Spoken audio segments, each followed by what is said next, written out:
রোজার হক কি? রোজা রাখলে কোন কোন কাজগুলো থেকে বিরত থাকতে হবে? রোজা রাখলে কোন কোন কাজগুলো করতে হবে? এবং আপনি আমি যে রোজাটা রাখলাম, এই রোজাটার হকগুলো কি? কি কি হক রয়েছে রোজার?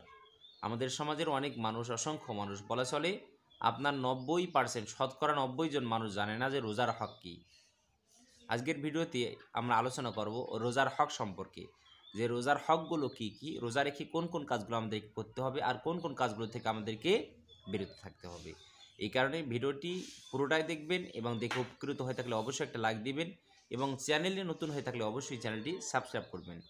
সম্মানিত ভাইগণ, বন্ধুগণ আমার, সম্মানিত দিনী ভাই ও বোনেরা, এই বিষয়টা প্রত্যেকটা মানুষের দরকার, কারণ রোজা রাখা হলো ফরজ।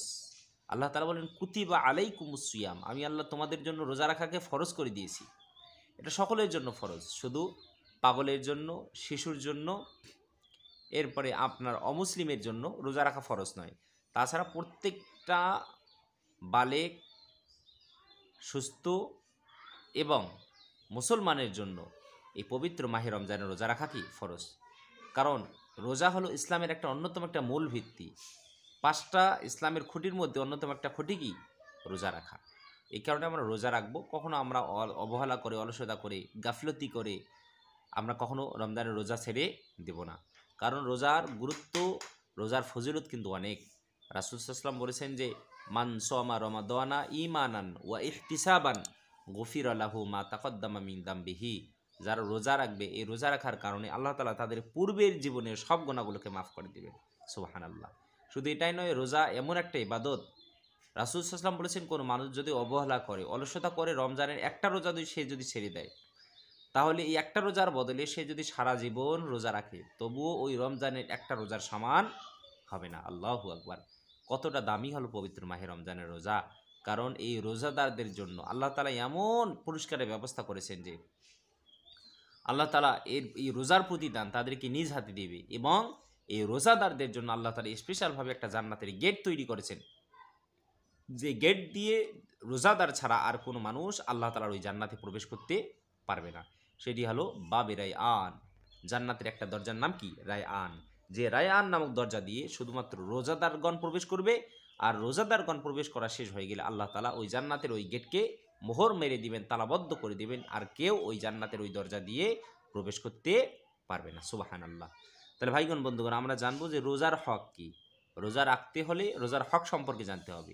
আপনি আমি যে কাজটা করতেছি, এই কাজটার হকটা কি, এটা কিন্তু কি জানা অত্যন্ত জরুরি। তাহলে রোজার হক হলো গোনা থেকে বিরত থাকতে হবে। যাবতীয় গোনা, যাবতীয় পাপ কাজ, যাবতীয় অপরাধ, যাবতীয় খারাপ কাজ, মন্দ কাজ, অশ্লীল কাজ, বেহায়াপনা কাজ, প্রত্যেকটা কাজ থেকে রোজা রাখা অবস্থায় আমাদেরকে বিরত থাকতে হবে। এটা হলো মূলত রোজার হক। আপনি আমি রোজা রাখলাম, আল্লাহর ইবাদত বন্দি করতেছি, আবার কি পাপ কাজও করতেছি, তাহলে ওই রোজার কি হক আদায় হলো না। তাহলে রোজার হক হলো রোজা রেখে কখনো সুদ খাওয়া যাবে না। রোজার হক হলো রোজা রেখে কখনো ঘুষ খাওয়া যাবে না। রোজার হক হলো রোজা রেখে কখনো আপনার হারাম কাজ করা যাবে না। রোজার হক হলো রোজা রেখে কখনো মানুষকে ঠগানো যাবে না। রোজার হক হলো রোজা রেখে কখনো মিথ্যা কথা বলা যাবে না। রোজার হক হলো রোজা রেখে কখনো মিথ্যার আশ্রয় নেওয়া যাবে না। রোজার হক হলো রোজা রেখে কখনো মানুষের গীবত করা যাবে না। রোজার হক হলো রোজা রেখে কখনো মানুষের পরনিন্দা করা যাবে না, চগলখড়ি করা যাবে না, মানুষের ক্ষতি করা যাবে না, মানুষের দোষ নিয়ে চর্চা করা যাবে না। এগুলো হলো রোজার মূলত হক। হ্যাঁ, এরপর রোজার হক হলো, তো আমাদের দেহের প্রত্যেকটা অঙ্গেরই কিন্তু অঙ্গ প্রত্যঙ্গের কী রয়েছে? রোজা আছে। তো আপনার আমার যে চোখ, এই চোখের কী রয়েছে? রোজা আছে। তো রোজা রাখা অবস্থায় রোজার হক হলো এই চোখকে আপনার অবনত রাখতে হবে, দৃষ্টিকে আপনার গদ্দুল বাসর, রাসূল সাল্লাল্লাহু আলাইহি ওয়াসাল্লাম বলেছেন গদ্দুল বাসর ওয়াকাফুল আদা, যে তোমরা তোমাদের দৃষ্টিকে অবনত রাখো। এই চোখ দিয়ে কখনো কোনো খারাপ জিনিস দেখা যাবে না, কোনো খারাপ কাজ করা যাবে না। এই চোখকে আমাদেরকে সবসময় হেফাজত করতে হবে।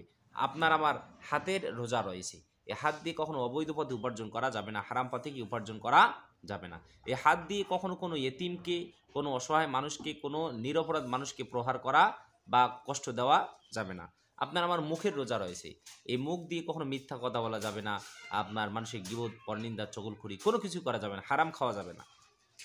হ্যাঁ, আপনার আমার কানের রোজা রয়েছে, এই কান দিয়ে কখনো কোনো অশ্লীল কোনো বেহায়াপনা জিনিস কি শ্রবণ করা যাবে না, পা দিয়ে হেঁটে হেঁটে কোনো খারাপ কাজে যাওয়া যাবে না। তো এগুলো হলো মূলত রোজার হক। আমাদেরকে রোজা রাখতে হবে এবং এই জিনিসগুলো থেকে আমাদেরকে সম্পূর্ণভাবে বিরত থাকতে হবে। রাসূল সাল্লাল্লাহু আলাইহি ওয়াসাল্লাম বলেছেন যে কতক রোজাদার এমন রয়েছে যাদের ক্ষুধা ও তৃষ্ণা ব্যতীত তাদের কোনো প্রাপ্তি থাকে না। তাদের প্রাপ্তি হলো যে ক্ষুধা এবং তৃষ্ণা, হ্যাঁ, কারণ তাদের রোজার কি হয় না, হকগুলো আদায় হয় না। আপনি আমি রোজা রাখি কিন্তু কি রোজার হক আপনার আমার আদায় হয় না। এই কারণে ভাই রোজার হকগুলো আপনাকে আমাকে সঠিকভাবে আদায় করতে হবে। কখনো রোজা রেখে কখনো পাপ কাজের সাথে কখনো সম্পর্ক রাখা যাবে না। রোজার হক হলো আপনার ভালো কাজ করা, আল্লাহর ইবাদত বন্দেগী করা। রোজার হক হলো কোরআন তেলাওয়াত করা। রোজার হক হলো ভালো কাজের সাথে সম্পর্ক রাখা। রোজার হক হলো নামাজ পড়া। রোজার হক হলো আপনার যাবতীয় যে ভালো কাজ রয়েছে এগুলো কি করা।